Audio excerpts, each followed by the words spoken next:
사회교과서 10쪽입니다. 이번 시간에는 4.19 혁명과 시민들의 노력을 알아봅시다.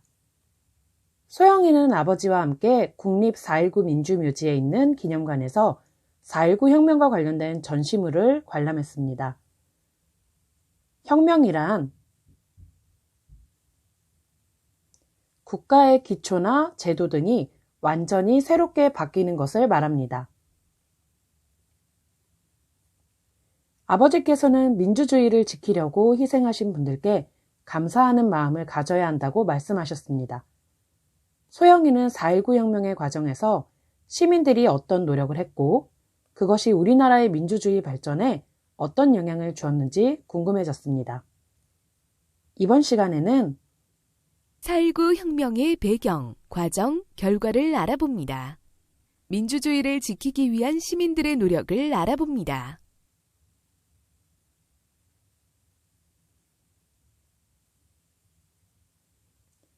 교과서 10쪽에 있는 그림을 함께 살펴보도록 하겠습니다.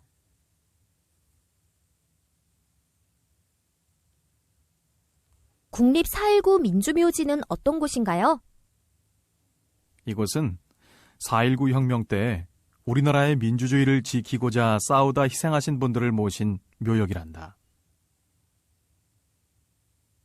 이 사진은 당시 정부가 선거에서 이기려고 사전에 자신들에게 미리 투표해 놓은 투표 용지들이란다. 그러자 이에 대항해 학생들이 시위를 일으켰단다. 이 사진은 부정부패한 정부를 물러나게 한 시민들이 거리에 나와 환호하는 모습이란다.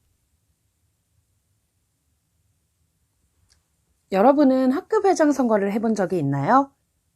네, 6학년이니까 학급회장 선거를 어떻게 하는지 그리고 선거에서 하지 말아야 할 일은 무엇인지 알고 있을 거예요. 우리나라의 첫 번째 대통령이 누구였는지 기억나나요? 5학년 2학기 사회 시간에 공부했었지요. 교과서 11쪽을 보도록 하겠습니다. 우리나라의 첫 번째 대통령이었던 이승만은 헌법을 바꿔가며 계속 대통령이 되어 독재 정치를 이어나갔습니다.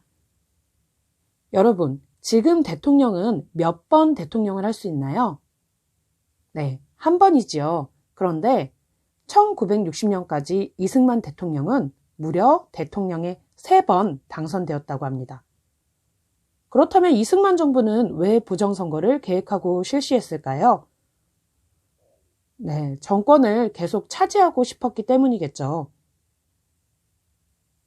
또한 이승만 정부의 부정부패로 국민의 생활은 점점 어려워졌습니다. 이런 상황에서 이승만 정부는 1960년 3월 15일에 예정된 정부통령 선거에서 이기려고 부정선거를 계획했습니다. 정부통령 선거란 대통령과 부통령을 함께 뽑는 선거입니다. 이에 대항해 대구에서 최초의 학생 민주운동이 일어났습니다. 그러나 이승만 정부는 부정선거를 실시했고 그 결과 선거에서 이겼습니다. 최초의 학생 민주운동이 일어난 곳은 어디인가요? 네, 대구입니다. 학생들이 시위에 참여한 까닭은 무엇인가요? 그렇죠. 이승만 정부가 부정한 방법으로 선거에 승리했기 때문입니다. 그렇다면 3.15 부정선거가 부정선거인 까닭은 무엇일까요? 네, 앞에서 그림으로 보았듯이 여러 가지 잘못된 방법을 동원해서 선거를 했기 때문입니다. 그 예가 교과서 11쪽의 그림으로 나와 있는데요.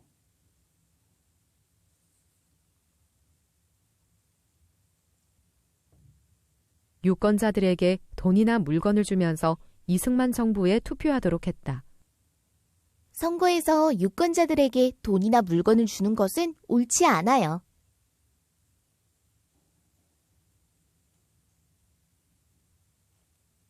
투표하지 않은 사람을 대신해서 다른 사람이 투표하기도 했어요. 투표한 용지를 불에 태워 없애거나 조작된 투표 용지를 넣어 투표함을 바꾸기도 했다. 이처럼 유권자들에게 돈이나 물건을 주면서 이승만 정부에 투표하도록 하거나 정상적으로 투표한 투표함을 조작된 투표용지를 넣은 투표함과 바꾸는 부정선거가 이루어졌습니다. 선거에서 부정한 방법을 보게 된다면 사람들은 어떤 생각이 들었을까요? 네, 그래요. 잘못을 바로잡고 싶었을 것 같아요. 그리고 이런 걸 보며 화가 나기도 했겠지요. 이와 관련된 영상을 함께 보도록 하겠습니다. 1960년 3월 15일 제4대 대통령과 제5대 부통령을 뽑는 선거가 실시됩니다. 자유당은 이승만을 대통령으로 이급웅을 부통령으로 당선시키기 위해 수단과 방법을 가리지 않고 대대적인 부정선거를 자행합니다. 2월 28일 대구 고등학생들은 일요일인데도 학교에 등교를 합니다. 야당 유세에 참가하는 것을 막기 위해 강제 등교를 시킨 것입니다. 부정선거는 여기서 그치질 않습니다.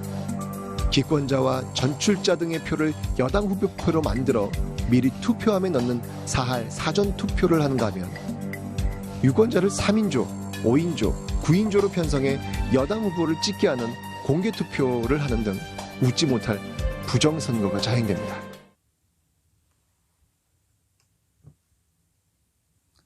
이처럼 3.15 선거는 부정한 다양한 방법을 이용해서 부정선거로 이루어졌습니다. 교과서 12쪽으로 넘어가 보겠습니다.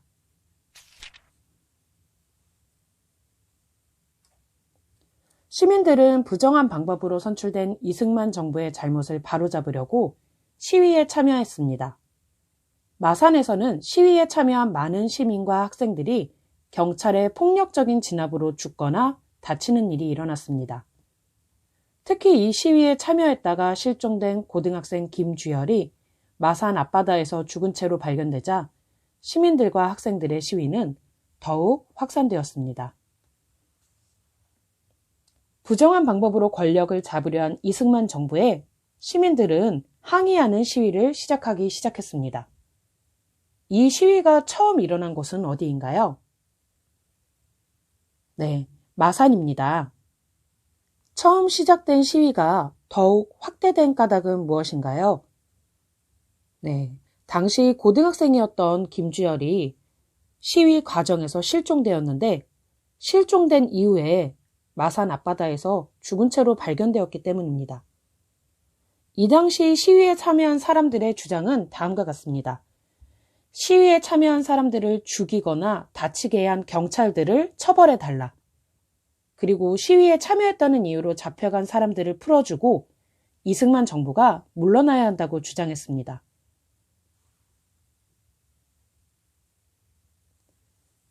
이 당시에 시위에 참여한 학생들의 마음은 어땠을까요? 친구를 잃은 학생들은 마음이 아팠을 것 같습니다. 그리고 선배나 후배들은 김주열이 죽어서 화가 났을 것 같아요. 부정선거를 계획하고 실행한 사람들이 다시 올바른 선거를 하게끔 만들고 싶었을 것 같습니다. 자, 이것들이 모두 4.19 혁명 이전에 있었던 일입니다. 교과서 11쪽에 사진을 함께 보도록 하겠습니다. 3.15 부정선거를 앞두고 이승만 정부의 부정부패에 대항해 대구에서 학생들의 시위가 일어났습니다.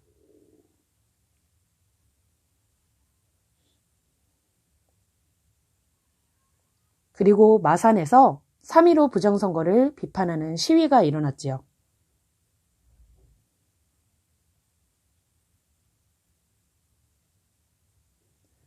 그 이후 4월 19일 전국에서 많은 시민과 학생들이 시위에 참여했습니다.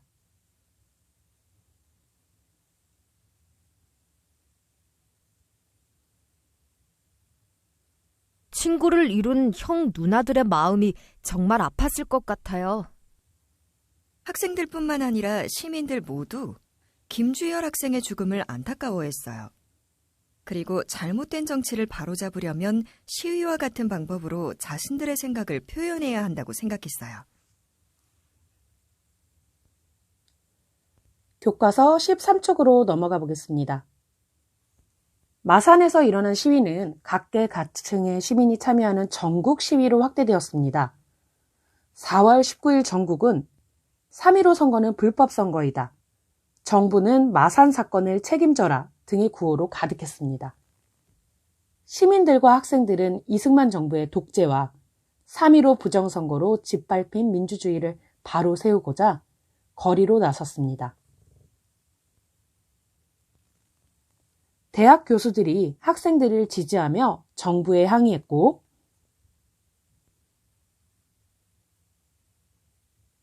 그 결과 이승만은 대통령 자리에서 물러났습니다.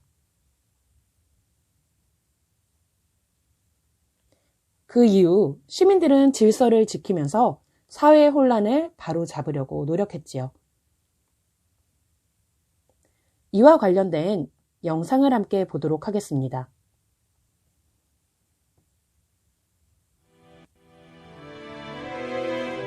이승만 대통령과 자유당의 정권 연장 야욕에 세상이 술렁였다. 첫 도화선은 2월 28일 대구였다. 그날은 일요일이었다. 정부 당국이 야당인 민주당의 유세장에 가지 못하도록 등교를 강요하자 학생들은 분노했고 시위에 나섰다. 그러나 투표일 당일 국민의 기본권이 부정선거에 의해 침탈되는 모습을 바라본 시민들은 분개했다. 특히 마산 시민들은 대대적인 시위에 나섰다. 바로 3.15 마산의거였다. 그리고 4월 11일 3.15 마산의거 현장에서 사라졌던 마산상고 1학년 김주열의 시신이 마산 앞바다에 떠올랐다. 학생의 죽음은 처참했다. 마산 시민들은 한 고등학생을 죽이고 이것을 은폐하려고 했던 정권에 대해 분노하며 다시 일어났다. 제2의 마산의거였다. 3.15 선거 이후 산발적으로 진행되었던 학생들의 시위는 4월 18일 서울, 부산, 청주에서 일어남으로써 전국적으로 확대될 기미를 보였다. 날이 밝았다. 드디어 4월 19일 3.15 전 대통령 선거의 부정을 규탄하고 마산 사건에 대한 분노를 표출하는 학생 시민 시위가 서울을 비롯한 전국 각 지역에서 발생했다. 수십만 시위 군중은 독재정권 타도를 외치며 지금의 청와대인 경무대로 향했다. 4월 25일 오후 서울에서 전국을 다시 깨우는 대학 교수단의 시위가 있었고, 이를 계기로 다시 대규모 시위가 발생했다. 오후 3시 공숭동 서울대학교 교수회관에 모인 258명의 대학 교수들은 학생의 피해 보답하라고 쓰여진 프랭카드를 앞세우고 시위를 전개했다. 교수단의 시위로 자극을 받은 시민들은 부정선거의 원흉을 잡아내라고 소리를 높였다. 4월 26일 드디어 이승만은 국민이 원한다면 대통령직에서 사임한다는 성명을 발표했다.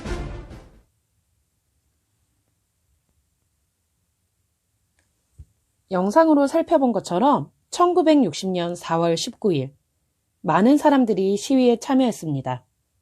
시위에 참여한 사람들은 3.15 부정선거와 마산 사건을 책임지라고 주장했지요. 이렇게 많은 사람들이 4.19 혁명에 참여했던 까닭, 바로 3.15 부정선거를 바로잡고 이승만 정부의 독재를 막기 위해서였습니다. 또한 민주주의를 바로 세우기 위해서였습니다. 그렇다면 이승만 정부는 시위에 참여한 사람들을 어떻게 했을까요? 많은 시민과 학생들의 요구를 무시하고 무력으로 진압했습니다. 그리고 이 과정에서 많은 시민과 학생들이 다치거나 죽었습니다. 하지만 시위가 더욱 거세지자 이승만은 국민들의 요구를 더 이상 무시할 수 없었습니다. 그래서 결국 이승만은 대통령 자리에서 물러났고 3.15 부정선거는 무효가 되었지요. 이후 국민들은 올바른 민주주의 사회를 만들려고 노력했습니다. 그 결과 재선거가 실시되었고 새로운 정부가 세워졌습니다.